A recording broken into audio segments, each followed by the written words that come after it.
Ние казахме отровите, моля ви се. Защо да е отровите сега? Айде, давай, че няма място на лента. Аз сега съм Сибирина, на 36 години ще стана. Тихо!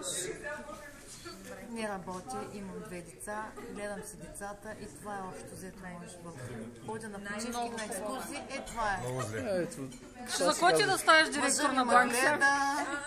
Много зле. Нищо повече не мога да кажа повече. Аз живея във Варна. На този етап. Колко са големи децата?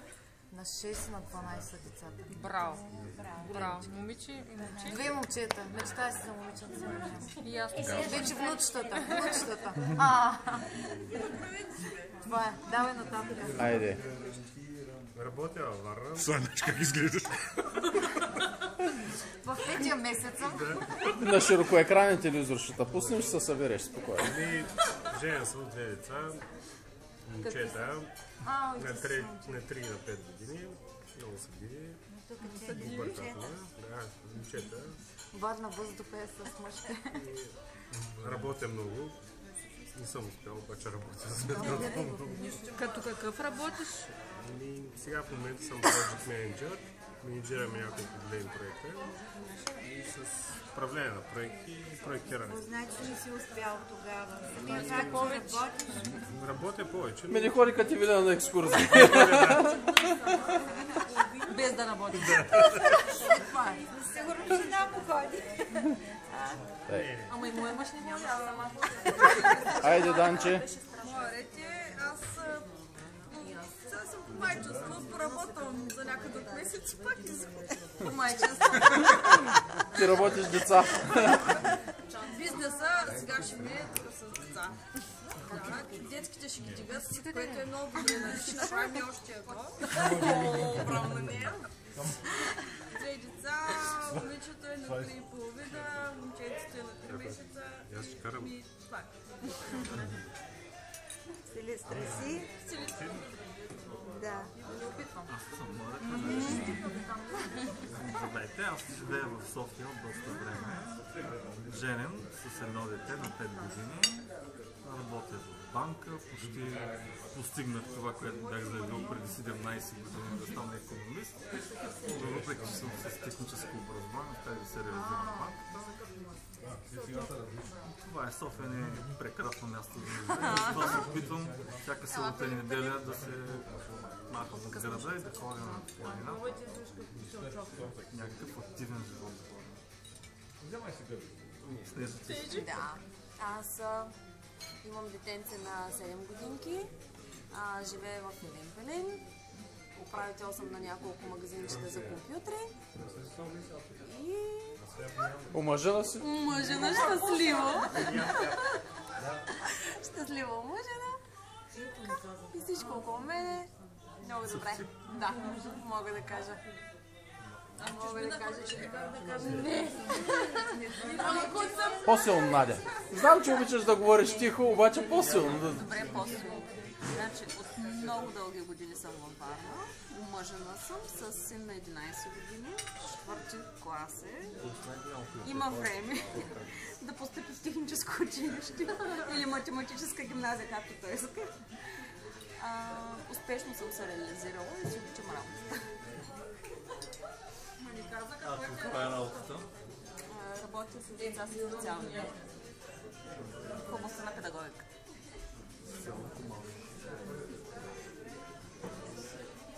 Здрасти, аз съм Валентин. Значи живея в града, който много мразя, София.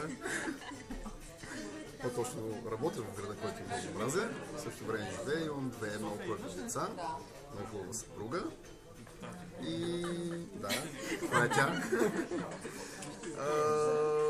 С течение на обстоятелствата работя това, с което се занимавам от малък, така да се каже. Да, грозно да звучи програмист. И така, реализирал съм се на мястото си. Имам хубава работа, дългогодишна. Това е в общини. Бих искал да добавя, че при всяка възможност бих се махна от София и да се върна в родния си град Силистра, стига да някой ден да предостави някакви сносни. Има някаква такава... Момчетата са на 4-12 години. Кажи децата на 4, 12, 4, 12, 9, 10, 11. Ти си Ромито. Да, за 17 години успях да се оженя, успях да изградя едно дете, само за съжаление, защото успях да се разведа. Синчето ми е на 6 години, ще бъде първи клас в годината. Тази есен. В момента работя като планер, не делта планер, парапланер. Просто планер. Планер в една фабрика за полиуретанова пяна, която е пряко свързана с една от най-големите химически компании в Америка. Задачата ми е да поясня, защото планер нали звучи малко странно. Задачата ми е да обезпеча всички необходими компоненти за производство на тая пяна. Работа ми харесва, организацията на болницата от наша страна въобще не ми харесва и смятам да си смига скоро време работа, но успея. Живея се в Силистра. Фабриката е... Силиконовия завод, така наречен. Силиконовата долина, да, както разпознавам. И така, господин Дончев, специално за вас малко ефекти. Такива ли са ефекти? Айде, Айде, ще свърши. Лентата свърши. 13-та минута. Аз искам да питам само нещо. Не да питаш, ние ще питаме. Няма да питате, защото всичко знаете за мен. Искам да попитам нещо. Всички тук без Надя. Без Надя. Да, разбрах. Без да я включвам. Не, искам да питам, което не ми дава мира. Всяка нощ се будя на сън. Кажи се. Тази вечер. Говорите, че сме много задружни. Обаче аз специално, включвам и нея, усетих тогава, когато съм бил, нали, едно разделяне на групи. И много трудно хората от едната група, които бяха повече, включвам вас всички, приемаха човек от другата група. Коя била другата? Не, точно така е. Добре, кажи сега. Кажи. Искам да знам защо от всеки един, който искам да знам защо и друга към госпожа Белева. Искам да питам още нещо. Защо винаги не ме познава? Наистина, признавам си. Постоянно се променя. Усетих, че си мой ученик, обаче наистина, признавам си, не си спомних кой си. Че Драго, поглеждал ли си в огледалото? Аз не разбрах сега. Къде живееш, колко деца имаш? Ай. Аз сте 61 и извинени и неизвинени отсъствия. Аз съм редовен. Там съм бил винаги. И сега съм приятел. Ай сега, казвай, по същество. Женен, с едно дете. Той няма да го кажа. На второ дете е. Работи в политика. Ето, значи имаш гордости. Ама искам да ми кажете за това За друго. това аз не За това другото. Кой от коя група е само кажи? Ай, сега остави вкратце да си кажи. Може ли аз да си кажа, че ще ми свърши лентата? Господин Дончев. Ама по Чакай. Първо кажи за семейното положение. Женен, с две деца. Трето на път, математика. Не. Голям син на 11 години, дъщеря на 6, почти 7 години. Правим прически. Балерина. Да. Пред камерата е по-трудно, нали? Да, много по-трудно е пред камерата. Работиш като? Работя като управител. Собствената си фирма. Да, на собствената си фирма. Бям управител, бям чистачка, бям секретарка. С какво се занимава фирмата? С всичко по кабелите се занимава фирмата. Твърдете ли? Ако има... Викам Данчето. 4 лева килото мет. Да, Данче изостанала си 11 лева. 10 мет. Къде живееш, ни каза? Живея в Силистра И си щастлив, нали? и съм щастлив. Браво. Колко може да е щастлив човек в Силистра? След да с мастика. И мастика ли има?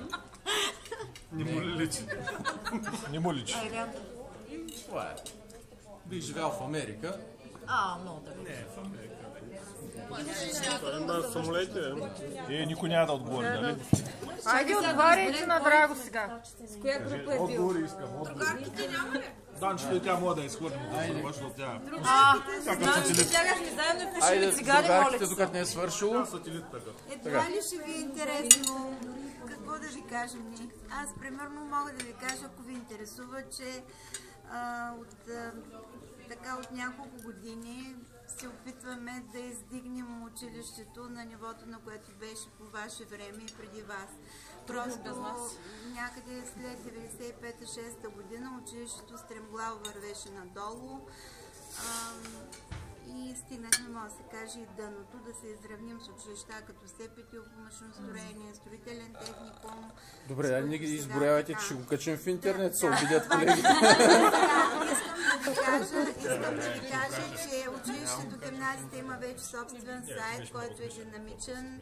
Госпожа Белева го администрира, обновяваме го всеки ден, така че може да го посещавате от време на време. Като напишете ПГМТ Комаров, излиза още на първо място в Google.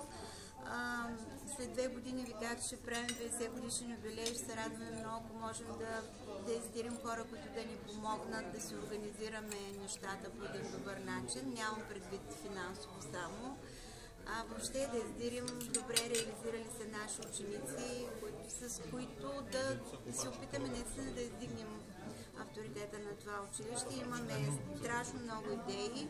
Госпожа Дойчева ще ви каже, че вече така правим някои неща. Ако влезете в училището, то е абсолютно обновено. Чисто училище, всички, които са влизали, казват, че е така. За съжаление, не можем да се похвалим много с учениците. Само паралелката, която е компютърна техника и технологии. Там те винаги паралелките са били на ниво. Останалите трудно ги мотивираме да ходят на училище, да учат. Децата намаляват. Казах ви, че тази година едва сигурно трудно ще се направим приема, макар че ни разрешиха само 2 паралелки. И го искаше да знае, 13 паралелки са в момента, като 3 години насам с по една падат всяка година. Значи миналата година 14, 13. Тоест в момента има само А и Б клас ли? Само А. Не, Ай. Както по наше време имаше Г и Д ли? Няма деца, просто броя на децата намалява драстично. Аз ви казвам, почакайте, раждайте. Защото... Чули, раждай. Иво. Раждам на друго място. Иначе, какво? Аз съм написала там, че преминах през 3 длъжности. От учител бях ръководител компютърен кабинет. Между другото, след вас една година се преквалифицирах и също се занимавам с компютри. Преподавам основно компютри и след това от септември месец съм помощник директор в гимназията. Някакси логично се получиха нещата, 30 години стаж. Това е за мен. Не съм баба още станала, нямам внуци. Пък аз съм твърдо баба. Твърдо баба. Освен това, аз 98 година се пенсионирах и вече, значи 12-13 година съм пенсионерка. И харесва ли ви да сте пенсионерка? Загубих се, да се взема. Баба. И сега имате повече спокойствие, не? Да, имам. Повече спокойствие, повече радост с внуците. 3 внука. 2 момчета, на малкия на Камен и на големия 1 момиченце. Добре подготвени по математика. Те са малки още, защото малкият един е 2 клас, другите са 5-6 години.